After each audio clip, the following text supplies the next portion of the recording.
बिस्मिल्लाहिर्रहमानिर्रहीम। मैं हूं चौधरी इरफान ज़हीर, स्पोर्ट्स एंकर। नाज़रीन, कल से एक ऐसी अजीबोगरीब सी कंट्रोवर्सी शुरू हुई। आप सबको मालूम होगा, डॉक्टर नुमान नियाज़ और शुएब अख्तर के दरमियान। अच्छा, मेरे से काफ़ी ज़्यादा लोगों ने पूछा कि आप तो बिल्कुल रिसेंटली उनके साथ काम करके आए हैं, तो बताइए कि इसका असल कसूरवार कौन है। देखिए, ओबियसली मैंने last series couple of month back I went to the Islamabad और गेम ऑन है का शो किया शुएब अख्तर के साथ, doctor Numan Niaz also there. तो दोनों को मैं पर्सनली जानता हूँ सम हाउ कि वो कैसे हैं बंदे। But I don't want to be judgemental कि मैं कहूँ कि वो उसका कसूर है या उसका नहीं है। दो चीज़ें मैं इधर ऐड करना चाहूँगा। नंबर वन कि ये जो इशू हुआ, ये इंसिडेंट हुआ, ये कोई एक टाइम के ऊपर या एक मोमेंट में नहीं हुआ।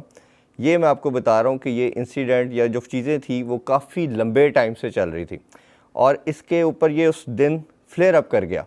और शायद ये भी मानने की बात है कि हो सकता है कि इट वाज प्लान्ड थिंग, वो तैयारी थी, दोनों में से किसी एक ही कैसा होगा और कर दिया जाएगा, जो कि अपेरेंटली जो दिखने में नज़र आ रहा है, बार बार मैंने वो क्लिप देखा तो लग रहा है कि जैसे वो डॉक्टर साहब की तरफ से थी। अभी मैं इस पर ज़्यादा कमेंट इसलिए नहीं कर रहा किसका कसूर है, क्योंकि ये मैटर जो है वो कमेटी के पास चला गया है। वो इसको इन्वेस्टिगेट करेगा, सारे रीज़न्स को देखेगा, तमाम हक़ाइक़ को सामने देखते हुए फिर डिसीजन करेगा। तो जैसे बिल्कुल ऐसे ही है जैसे आपका मैटर कोई कोर्ट में चला जाता है तो हम उस पर डिसीजन या कोई जजमेंटल होने से गुरेज करते हैं, हम तो अपने रिजर्व करते हैं कमेंट्स को, ताकि डिसीजन जब आ जाता है तो फिर ज़्यादा बेहतर होता है। और मेरा मानना ये है कि जो लोग उधर टीम काम करती है they know each and everything. जैसे मैंने उनके साथ इंग्लैंड की सीरीज़ कवर की तो मुझे भी काफ़ी चीज़ों का आइडिया है। और लोगों को जो उधर काम करते हैं, जब वो कमेटी के आगे पेश होंगे, सारे फैक्ट्स बताएंगे, तो मेरा नहीं ख्याल कि कोई ऐसी एम्बिग्युइटी रह जाएगी कि किसका कसूर था किसका नहीं था। अफसोस वाली चीज़ जो असल मकसद था मेरा वीडियो बनाने का, एक तो ये फैक्ट बताना और दूसरा ये था कि आपके ऊपर ऑनस बहुत ज़्यादा आ जाता है जब आप होस्ट होते हो। मैं आलमोस्ट 1.5 ईयर से एज ए होस्ट काम कर रहा हूँ, एज ए एंकर काम कर रहा हूँ। मेरे पास भी कई दफ़ा गेस्ट आते हैं और कई चीज़ें वो ऐसी कर जाते हैं जो आपको कई दफ़ा अनएक्सेप्टेबल लगती हैं, बट आप उसको टॉलरेट करते हो। क्यों करते हो? क्योंकि आप होस्ट होते हो। होस्ट चाहे आप किसी शो के हों या घर में हों, तो आप अपने गेस्ट को वैल्यू तो देनी पड़ती है आपको, ये तो एक फैक्ट है। दूसरी तरफ एक और बड़ी वेड इस पे आर्गूमेंट्स चल रहा है, वो ये है कि जी सुपरस्टार से बदतमीज़ी बेयर नहीं की जा सकती। मेरा मानना ये है कि अगर इस तरह का एटीट्यूड आपके कैमरा मैन से, आपके लाइट मैन से, आपका वो जो वॉइस मेकर है उसके साथ अगर की जा रही है तो वो भी अनएक्सेप्टेबल है, क्योंकि बेसिक एथिक्स तो सबके लिए सेम है। रिस्पेक्ट तो जो है वो सबके लिए वैल्यूएबल रखती है। तो ये मेरा ख्याल है कि ये कहना कि सिर्फ सुपरस्टार के लिए अगर हम उसको टैग इन कर रहे हैं तो ये नहीं है। एथिक्स, मोरालिटी सबके लिए वैल्यूएबल है। सब ह्यूमन बीइंग उतने ही इंपॉर्टेंट है जितना कोई सुपरस्टार।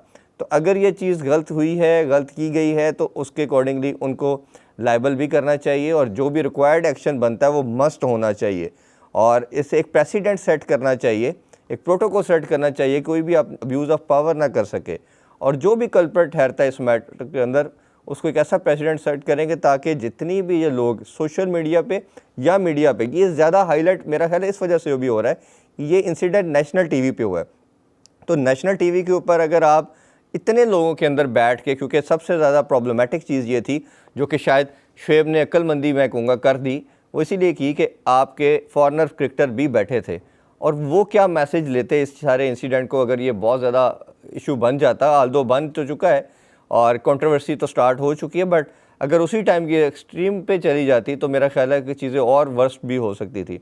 सो इसलिए मैं इस पर डिटेल डिस्कशन अभी मज़ीद नहीं करूँगा, तब करूँगा जब इसका डिसीजन आ जाएगा। फिर कुछ फैक्ट्स मैं भी आप लोगों से शेयर करूँगा। तब तक के लिए कुछ बेसिक पॉइंट्स जो मैंने आपसे शेयर करना चाह रहा था बताए कि इशू आज का नहीं था, पुराना था और ये सिर्फ उसमें कह रहे हैं कि एग्रीवेट करके उस दिन फ्लेयर अप कर गया जो कल का इंसिडेंट हमने देखा।